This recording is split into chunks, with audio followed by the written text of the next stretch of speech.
Welcome to Within the Frame, where we bring today's most pressing issues across the globe into focus. I'm Kim Mok-yeon. South Korea is seeing a modest rebound in its birth rate, with the number of newborns in September rising by 10% compared to last year, marking the largest increase in nearly 12 years. The country's fertility rate for the third quarter also inched up, but it still remains critically low at 0.76, well below the 2.1 births per woman needed for population stability.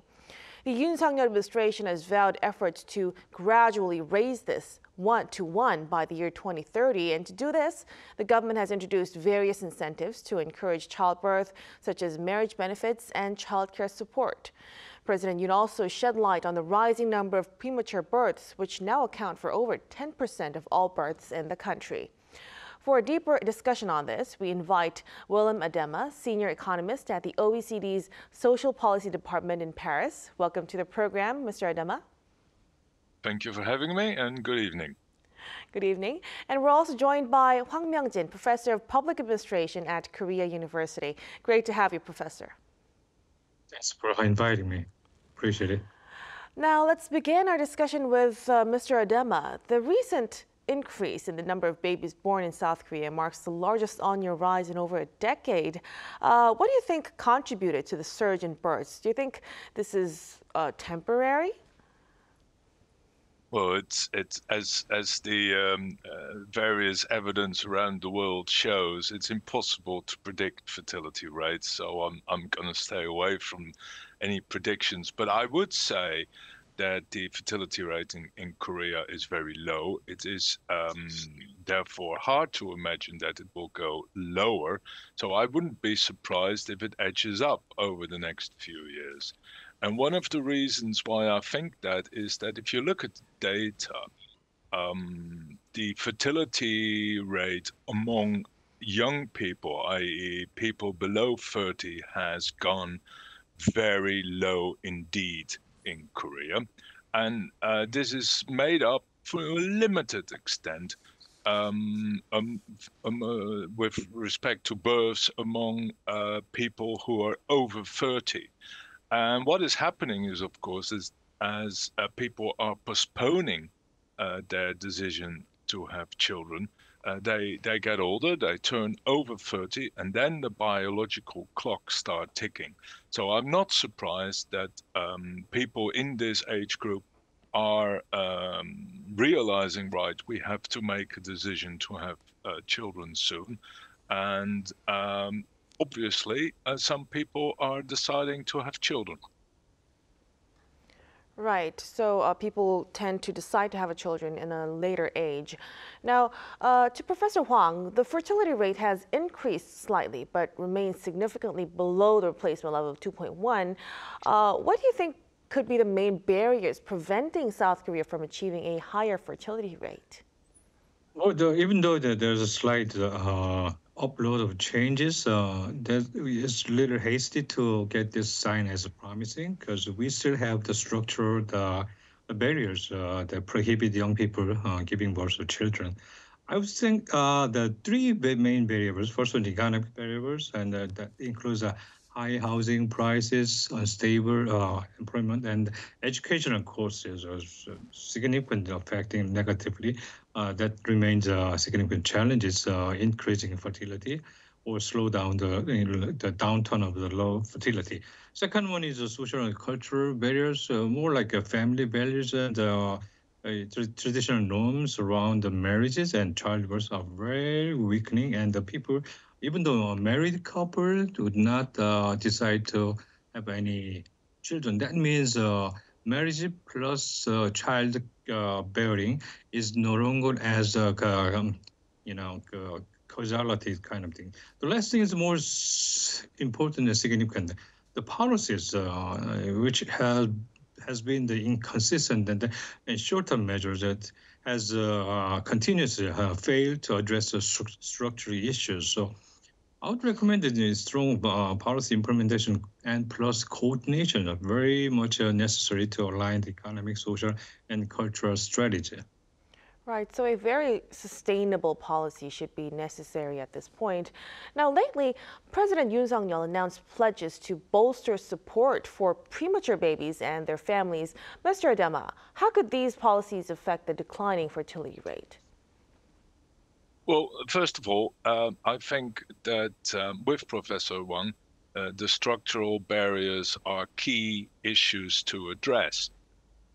But building on my previous answer, as I said, people are postponing having children, and with that, the biological clock is ticking, and it becomes more difficult to have children.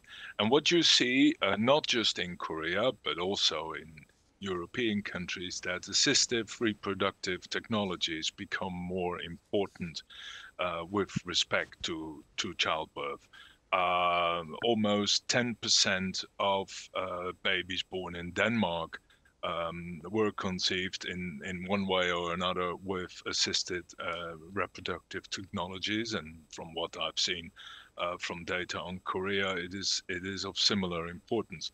That will not have an immediate and great effect on the fertility rate, but as in many countries where the age of childbearing is going up, it just helps to sustain the fertility rate.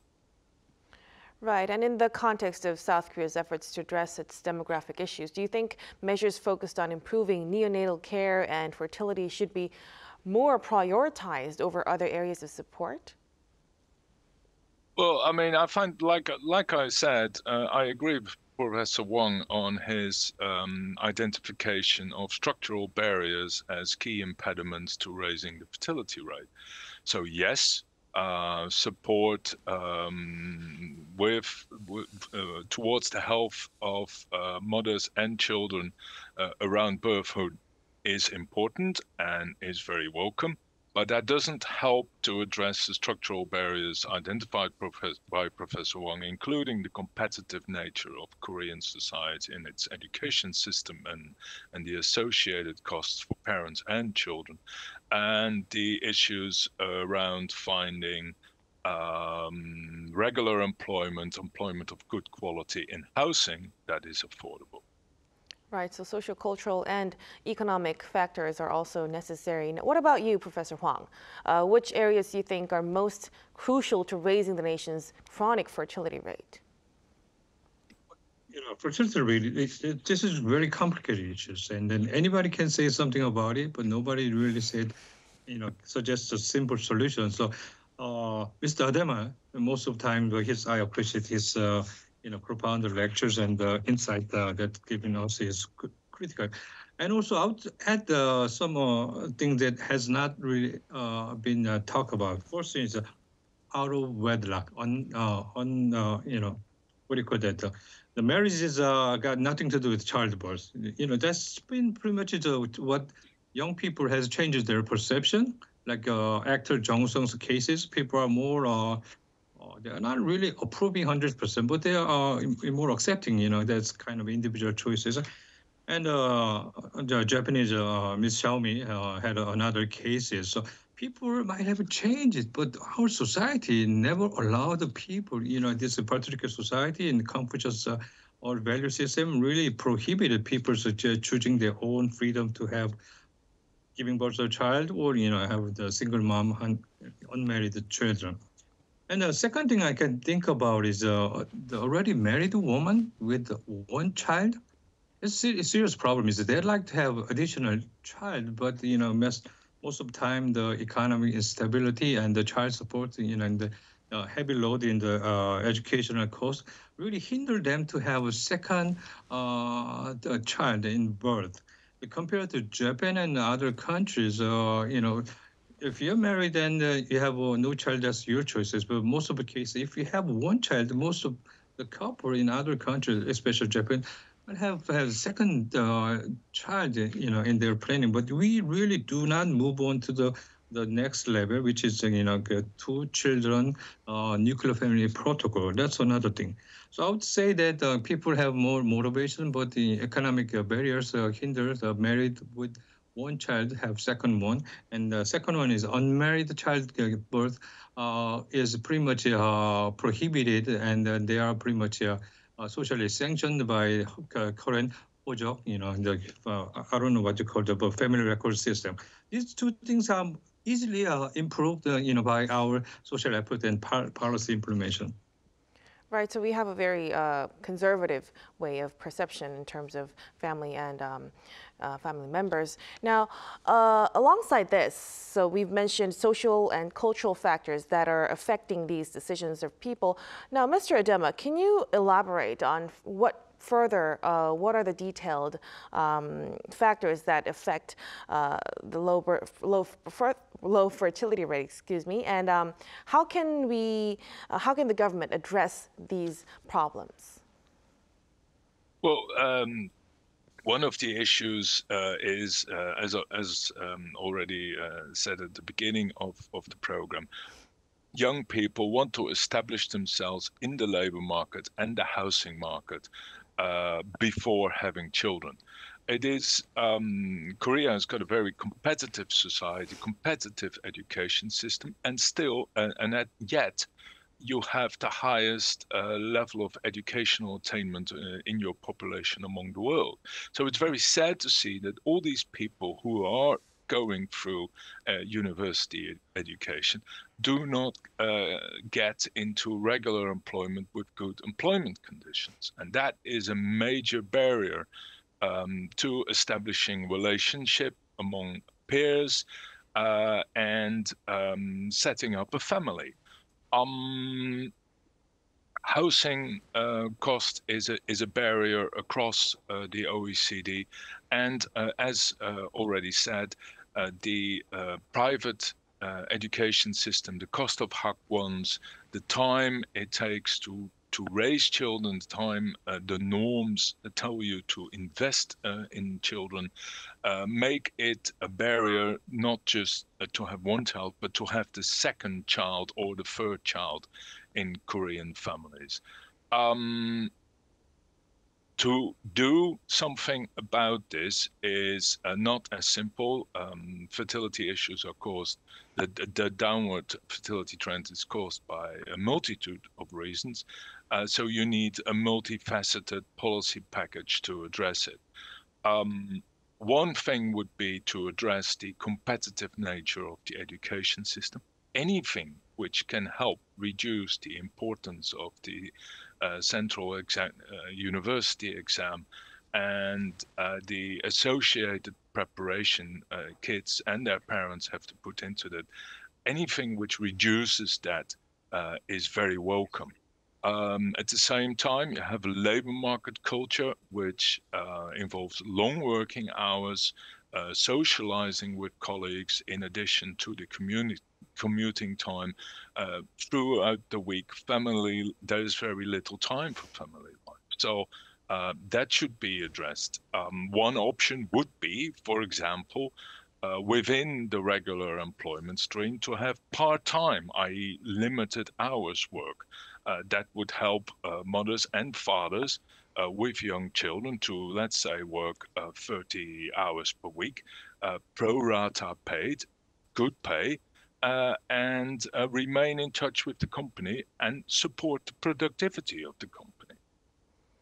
Right, that would be a great idea. Now, the South Korean government has announced plans to raise its fertility rate to 1 by the year 2030. And under this goal, it vowed to expand the usage of paternity leaves from the current 6.8 to 70%. Professor Hwang, do you think this is feasible? And how can South Korea adjust its labor market policies to support such kind of goals? I say the first, gender equality in the family and the labor market are essential to increase fertility, plus, make our society better. The second one, as Mr. Adema suggested in his research, is family empowerment, and the regaining family values are very important. And just leaving the woman's mothers, childcare, and husband and fathers, not around the house is very unfair. Not just fertility matter, but also gender equality. So I was really welcome that idea about from 6.7 to 70%, within a couple of years. How is that possible? And the only thing I can think about is make it mandatory. Just one way you can do it. And if you don't follow this mandatory policy, you will get the sanction. I don't know how we can make a consensus about it, but that's how it goes, in the short term. But in the long run, how I don't know. This is more voluntary. For example, fathers, to get them a fertility leave and mandatory, they have to know how to raise children. We have to educate them. We have to change their mindset. That's something. So not just policy mandates, but also, we have to support, educate, and provide the stipends and many materials possible to support and enhance. And then this policy might result in the, good outcome. And that's why the single, the policy enactment does not really have the long-run effect.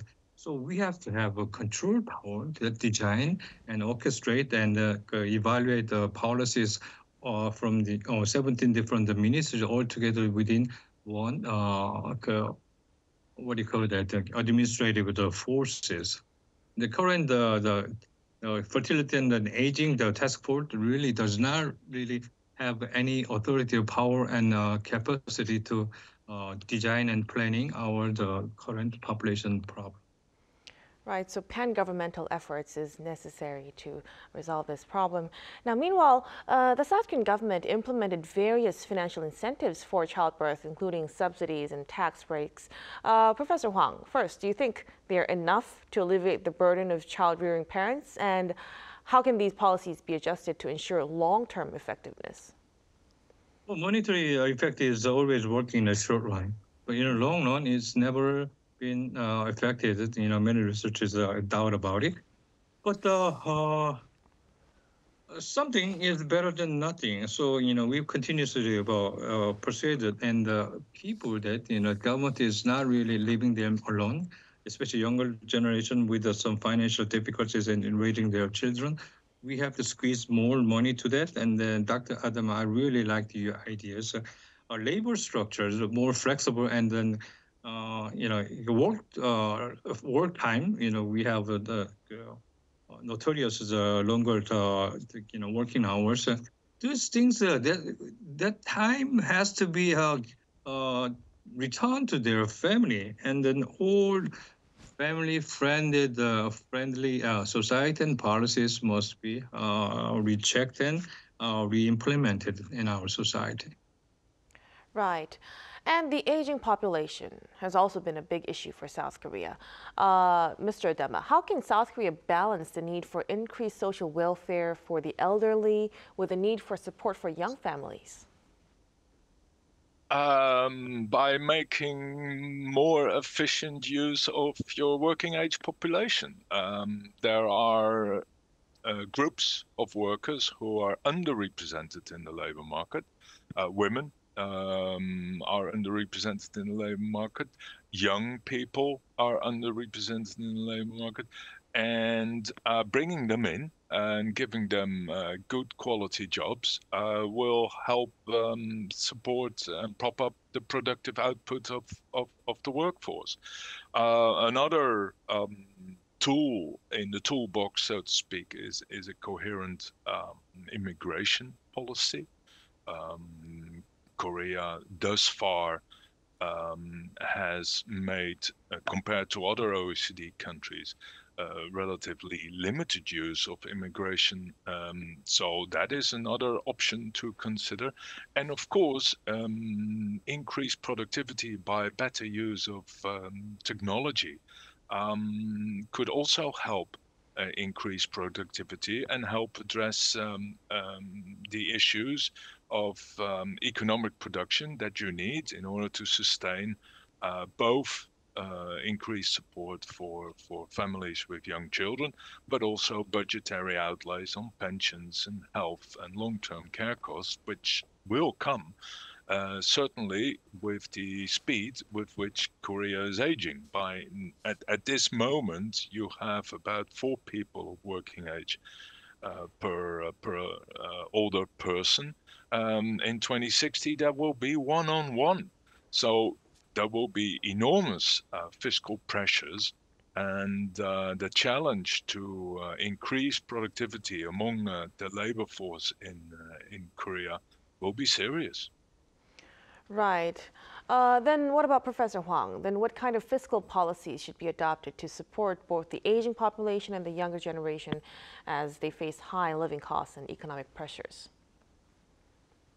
First of thing is the serious high rate of the poverty among the elderly people. We have to nail down the issues. So, Social Security and the pension plan has to be expanded to, currently half of the elderly people get covered the pension plan, but we have to make it 100%.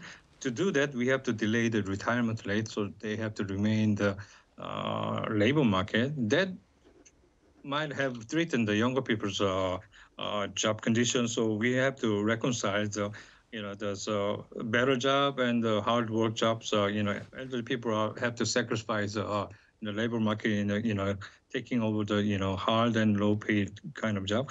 Social Security is really important for elderly people, but also younger people, especially in the fertility issues. Younger people do not believe that they will get the pension check when they are retiring at the moment, because we are not really sure about this. And another thing I want to make issues about aging population is aging society is Alzheimer and all the mental health is we have not really tackled down these issues. We established the National Alzheimer's Center in every 25, 6 the provinces. We never really give capacity to heal those people suffering the Alzheimer and their caregivers. So we have to really think about how we cognitively strategize this issue, mental health issues for elderly people. I would think about two issues are main the problem we have to tackle down right away. All right, gentlemen, I'm afraid we'll have to leave our discussion right here. Thank you so much, Mr. Adema and Professor Huang, for sharing your expertise tonight. We appreciate it. My pleasure. Thank you. Thank you. Night. And that'll be all from us on Within the Frame. Be sure to tune in next time as we continue to explore the stories that matter. Until then, stay informed and engaged.